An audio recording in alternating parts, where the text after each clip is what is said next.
രണ്ടാം പിണറായി സർക്കാരിന്റെ അവസാന ബജറ്റ് മറ്റന്നാൾ.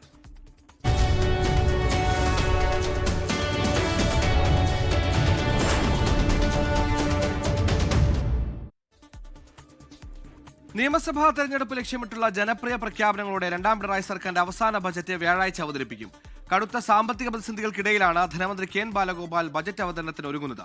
ജനങ്ങളുടെ കൈകളിൽ നേരിട്ട് പണമെത്തിക്കുന്ന പ്രഖ്യാപനങ്ങളുടെ തുടർച്ചയുണ്ടാകുമോ എന്നാണ് ഉറ്റുനോക്കുന്നത്.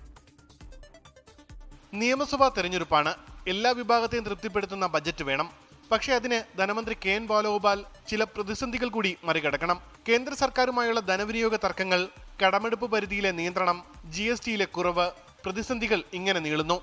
എന്നാൽ പ്രതീക്ഷ തരുന്ന ചില ഘടകങ്ങൾ കൂടിയുണ്ട്. സംസ്ഥാനത്ത് ഉയരുന്ന വരുമാനം, 16ാം ധനകാര്യ കമ്മീഷന്റെ റിപ്പോർട്ട്, GST കുറച്ചിട്ടും വരുമാനത്തിൽ കാര്യമായ ഇടിവ് വരാത്ത സാഹചര്യവും അനുകൂലമാണ്. രണ്ടാം LDF സർക്കാരിന്റെ അവസാന ബജറ്റായതിനാൽ വാഗ്ദാനങ്ങൾ പാലിക്കുന്നതിനൊപ്പം പുതിയ പ്രഖ്യാപനങ്ങളും ജനങ്ങൾ പ്രതീക്ഷിക്കും. ക്ഷേമ പെൻഷൻ ഉയർത്തണം, ജീവനക്കാരുടെ ശമ്പള പരിഷ്കരണം, DA കുടിശ്ശിക നൽകണം, പുതിയ പെൻഷൻ പദ്ധതി നടപ്പിലാക്കണം. ഇത്തരത്തിൽ ഉറപ്പു നൽകിയ വാഗ്ദാനങ്ങളുണ്ട്. ജനസംഖ്യയിൽ 20% ഉയരുന്ന കേരളത്തിലെ വയോജനങ്ങൾക്ക് പ്രാധാന്യം നൽകുന്ന സിൽവർ എക്കണോമിയിലേക്ക് കൂടിയുള്ള ചുവടുമാറ്റം ബജറ്റിൽ ഉണ്ടായേക്കും.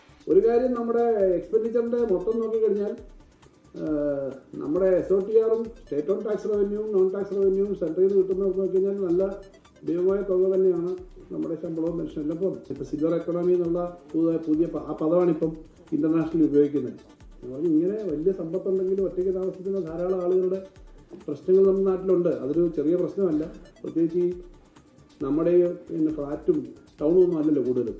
പുതുതായി പ്രഖ്യാപിച്ച പ്രതിമാസം 1000 രൂപ നൽകുന്ന സ്ത്രീ സുരക്ഷാ പെൻഷൻ, യുവാക്കൾക്കുള്ള കണക്ട് ടു വർക്ക് സ്കോളർഷിപ്പ് എന്നിവയുടെ തുടർച്ച, പുതിയ കിഫ്ബി പദ്ധതികൾ, ക്ഷേമ പദ്ധതികൾ, വിലക്കയറ്റം കുറയ്ക്കാനുള്ള ഇടപെടലുകൾ, ഇങ്ങനെ നീളുന്നു പ്രതീക്ഷകൾ. തെരഞ്ഞെടുപ്പ് പടിവാതിൽക്കലെത്തിയതിനാൽ കാര്യമായ നികുതി വർധനവുണ്ടാകാൻ സാധ്യത കുറവാണ്. മൂന്നാം LDF സർക്കാരിന് വേണ്ടിയുള്ള ഒരു അടിത്തറ പാകുക കൂടിയാണ് കെ ബാലഗോപാൽ ഈ ബജറ്റിലൂടെ ചെയ്യാൻ പോകുന്നത്. അതുകൊണ്ട് തന്നെ വമ്പൻ പ്രഖ്യാപനങ്ങളുണ്ടാകും, ജനക്ഷേമ പദ്ധതികളും ഉണ്ടാകും. എങ്കിലും കണക്കിലെ കളികൾ ഏത് രീതിയിൽ ടാലിയാക്കും, അതാണ് ചോദ്യം.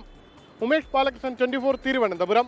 ലോകത്തെവിടെയായാലും ഏത് സമയത്തും 24 വാർത്തകളും ഓഗ്മെന്റഡ് റിയാലിറ്റി പാക്കേജുകളും എക്സ്പ്ലെയിനറുകളും വിശദമായി കാണാൻ ഞങ്ങളുടെ YouTube ചാനൽ നിങ്ങൾക്ക് സബ്സ്ക്രൈബ് ചെയ്യാം.